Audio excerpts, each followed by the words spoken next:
near the front door. Then blood splattered and screams of pain mingled with the clatter of weapons. The muzzle flash caused bright flashes to flare like plumes of fire, casting bizarre shadows that threatened to overwhelm his retinas. "Reload!" he roared, and took off, running toward the kitchen. Walter and Jeremy laid down barrages while Marcella and Felicity reloaded.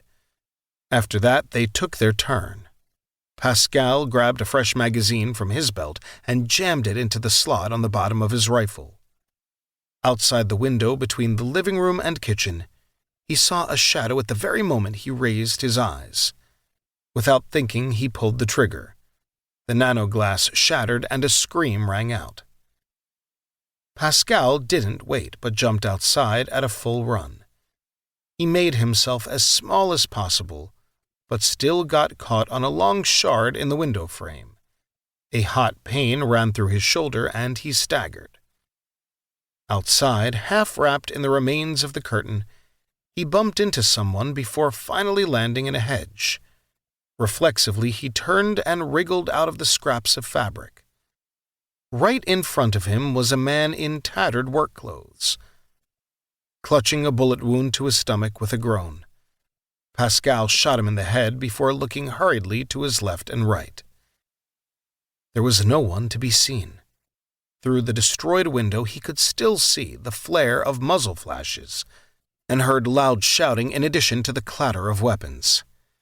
"Hang in there," he thought, and ran along the outside wall toward the corner of the house. Once there, he cautiously peeked around it and saw two figures taking cover next to the tattered doorframe of the front door.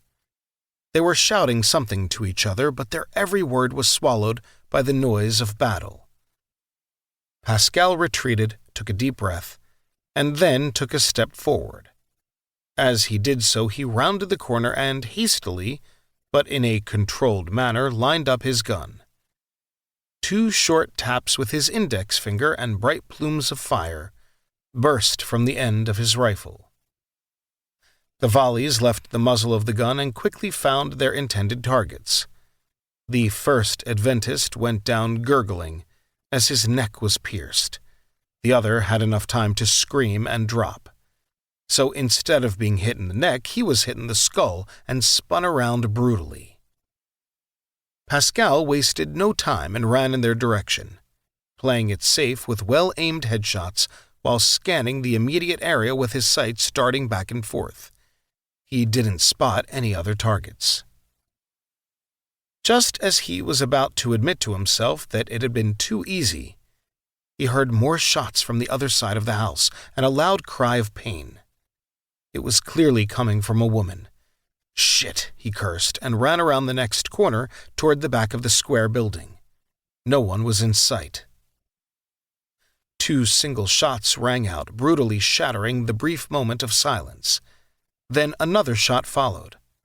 Pascal continued to run toward the corner of the back garden and nearly tripped in fright when a massive figure appeared in front of him. They met at the corner, and the Adventist, who had a bald head, widened his eyes. Unlike Pascal, however, he still had his gun at the ready and pressed its muzzle into the pit of his stomach. "You're toast," the man hissed with a grin, and pulled the trigger. A loud click sounded, then another, and the attacker stared down at his emptied rifle, aghast. Pascal allowed himself a relieved sigh and jerked up his own rifle. His massive counterpart snapped out of his stupor and unceremoniously brandished his now useless firearm like an axe. Realizing he wouldn't be able to get his gun up fast enough, he let himself fall backwards. The butt of the gun narrowly missed his face, and the Adventist lunged for him a moment too late. For an instant, time seemed to stand still, and Pascal could see every single pore on the man's fleshy face, the tiny beads of sweat running down his forehead, the dilated pupils of his piggy eyes. Then the muzzle of Pascal's rifle and the stranger's belly button touched, and he pulled the trigger. The recoil caused him to hit the ground with a cough, and he gasped as all the air